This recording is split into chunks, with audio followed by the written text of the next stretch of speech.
Now, this is an early build of the game, so please excuse any weird animation pops or floating models or any kind of weirdness. We're fast approaching beta, so there's a lot of bugs to fix up.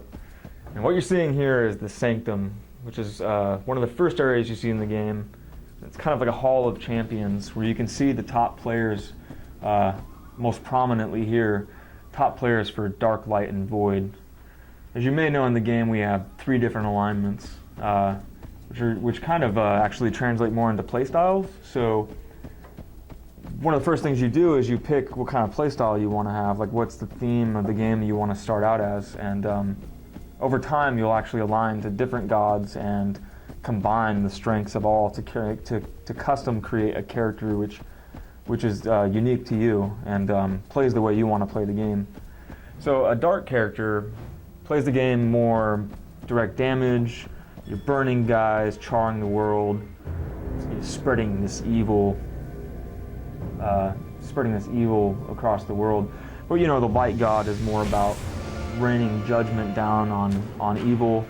You know, the light god would use healing and lightning, and the void god would use spells and abstract things. You might charm enemies or use really outlandish magic to hurt your enemies.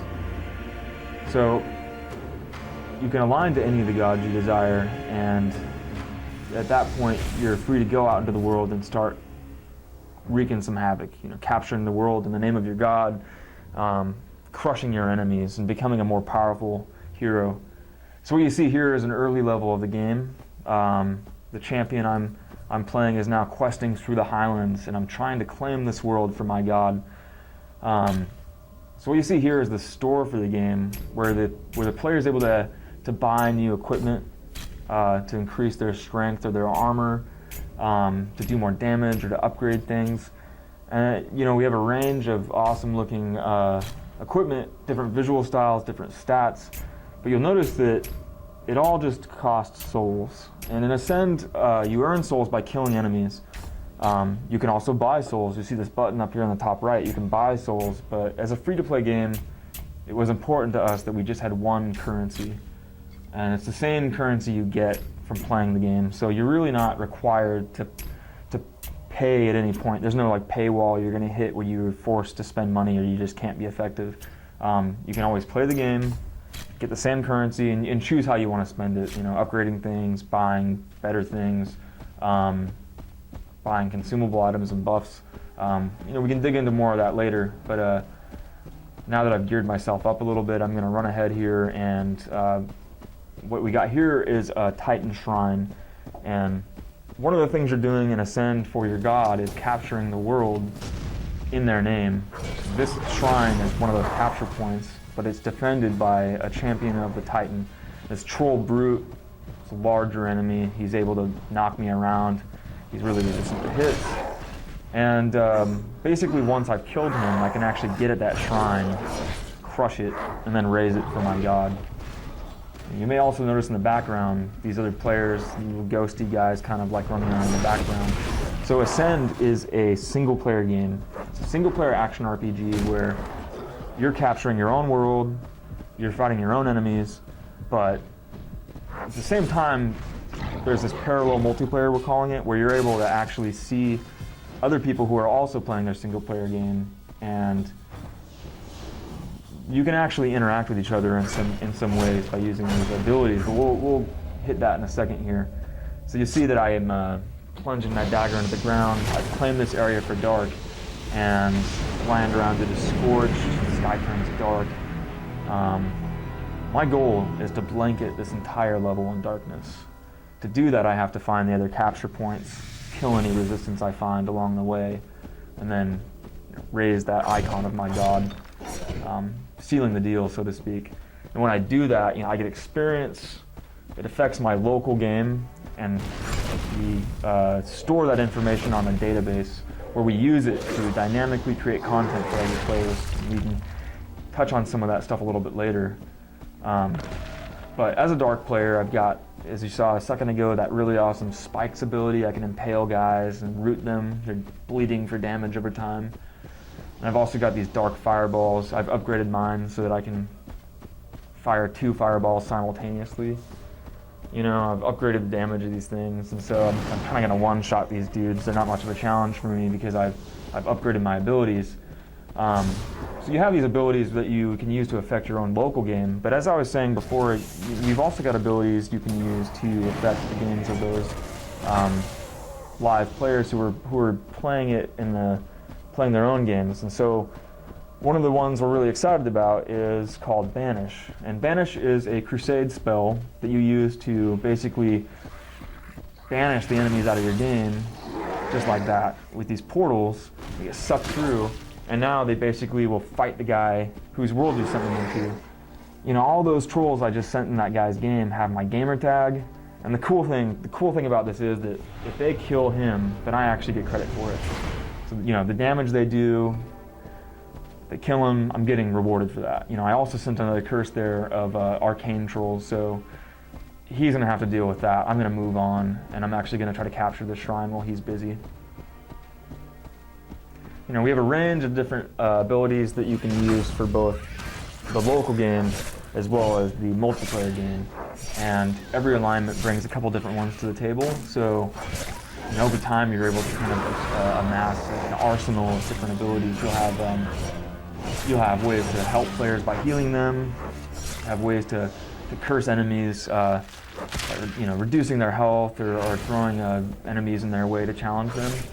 And so, you know, we feel this makes it like really interesting while you're playing the game, because you don't know if that guy over there is going to hurt you, if he's going to help you out, because you're really rewarded by doing both. You know, if you curse a guy and do damage, like I was saying, you get points for damaging him, you get points for killing him.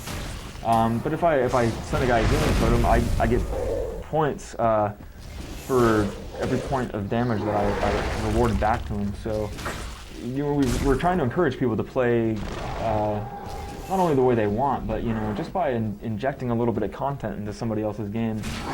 It's like high five. Here's some experience for you, and here's some points for your alignment. And, you know, again, we're tracking all the stuff you're doing, all the enemies you're killing, and the weapons and armor you've got. Because the three alignments, the three gods they're warring for ownership of this world, and so, you know, you are their tool to accomplish that, and it's kind of in your interest to make the most powerful guy. You know, it benefits them, and in turn they reward you for basically being more of a badass. You're going to unlock some passive perks, some, you know, passive upgrades for your character. You're going to unlock access to higher level caps, better weapons and armor, all sorts of stuff. So here another player thought he'd be clever and run by, cursing me with some enemies. But, you know, he totally underestimated how badass I am. The fact that I'm just going to mow these guys down. I'm just going to take these souls. So, thanks, dude. Thanks for the souls. That's great. You know, this guy sent me another curse. So, you know, no area is going to be the same the next time you come through it. There's going to be different players there. Oh, sweet. So this guy actually sent me a blessing that's going to help me out. You know, it's going to be different every time you play it through. You could be playing through with your friends and coordinating together, playing cooperatively. You could be griefing your friends. I mean, that's the way I'd play it. But it's also exciting in that you just never really quite know what to expect. And that parallel multiplayer, it's optional. You're not required to play the game that way. Like you're saying, it's a single-player game. Play it that way if you want, if that's more the game you're looking for. But if you're looking to play a multiplayer action RPG, don't worry about making a party or sitting around in a lobby. Just get straight to playing the game, your game, and you can have your friends there to help you or just to kind of mess around with as you're going. Yeah, I love like walking into these areas you own. You can see the darkness kind of comes in. The sky is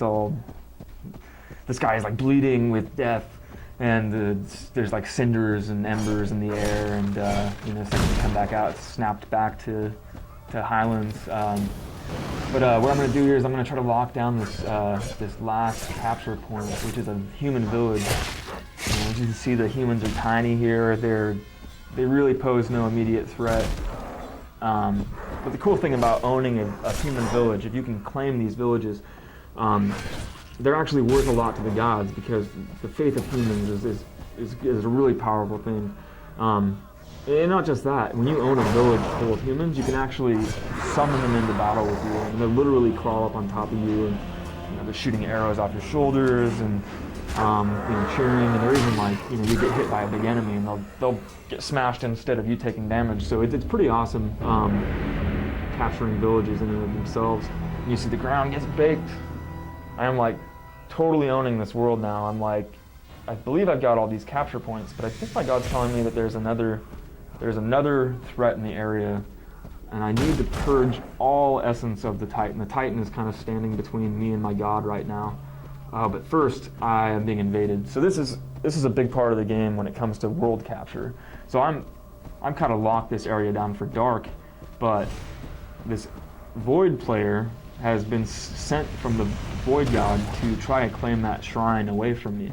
And so this guy you're seeing is actually an AI-controlled boss that we call an Ascended Champion, which is basically another character's retired champion. So, as you're creating a more powerful character, eventually you may hit a cap, or you may have the desire to kind of re-roll, respec your character, maybe change alignments or something, or lock in some new bonuses. And when you do that, that's Ascension. That's like the core of the game is replayability and creating a new character. So when you ascend, the character that you were playing, the weapons and armor he had, the abilities, all that basically gets uploaded to the database, and now he's a boss for the game. You're an immortal contribution to the community. And what's even cooler is as he captures the world and benefits your God, you get a little bit of a kickdown. You're going to get some experience and things like that, which, as you're playing and amassing more of you've got like a bunch of these champions out there, you're able to kind of accelerate your growth beyond other players who haven't done that. So, it keeps it fresh. As you're invading areas owned by other alignments, you're going to run into these guys. It just plays more into that idea that the world is dynamic, and it's directly impacted by the effect or the actions of other players. So what we see ahead here is a quest that you're going to come across a couple of different areas of the game. It's a troll boil. This is a simple quest where my goal is just to purge the area of enemies and finish off this tainted, cancerous chunk of Titan goo or Titan something. I don't know. It's just like this disgusting boil on the ground. This blight is just spawning trolls. And so, instead of fighting a lot of those dudes, I just banished them because, it's easier, and I get a whole bunch of experience for it. But I'm going to finish off these guys, and then once I've gotten rid of them, I can actually just go finish off that troll boil and get my reward. So, it's pretty sweet. I think it's awesome that you can just like straight up bypass some of the combat if you want, and you're making somebody's game a little bit harder. But that's potentially some souls I guess I could have got. But I'll fight guys later, so no biggie. But again, everywhere you go, you kind of have to be on edge. Is that guy gonna help me? Is he gonna hurt me? And it's never gonna be the same 2x2 game. So now that I've totally removed any competing factions hold from the world, I fully control this level. And what you see here is like I can actually go to this map. And the cool thing about the map is gives you kind of a view of the level you're in, and you can go to different levels and kind of see what's going on. But you see there's the three capture points I captured earlier. I'm looking at the local view, which is like it's dark. But if I toggle this here, I can actually look and see like globally what's the shakedown, like what's Dark, Light, and Void doing, who owns what the most. I can get a sense of where player activity is at. I can use that to help direct me towards best contributing to the crusade. To that live crusade, the live tracking that we're doing of all players. I can see that like locally it's mostly dark, but when I look at globally, Void, those blue areas are kind of starting to creep in. And we've also got an event system where players are given challenges that they reward them with bonuses, reward them for participating in certain community challenges. Like go kill as many trolls as you can, or go kill as many other players as you can. We'll reward the player for that. So now I'm back to the Sanctum, and it's this hub level that's shared by all players. It's the first place you start in the game. I'm actually standing where you're more or less kind of created and burst into the world. And then we're back here in that starting chamber, and you'll see oh, what do you know? It's me on the left because I'm so awesome. Like, the coolest thing about the Sanctum is that the more you amass power, the more weapons and armor you get, the more you upgrade them, the more guys you kill, the more times you ascend, you're increasing your score, your value to the world, and the top players for each alignment are shown off for everybody to see right here in the middle. You can inspect them. If I want to know like how'd that guy get that rad helm, I can see what he's got. I can see leaderboards. I can, on the sides here we have additional leaderboards. Basically every one of these living statues is another player and a different leaderboard. Here is items looted. This guy is like me apparently, but I'm like super chest hungry. So I'm looking for chests, trying to top out that leaderboard, or maybe I'm trying to kill the most player bosses right here. So these leaderboards will cycle out, giving different players new opportunities to be shown off to the community. And then you got the gamer tags above them. You could easily friend people, send them messages, challenges, things like that. So prestige is a huge part of the game.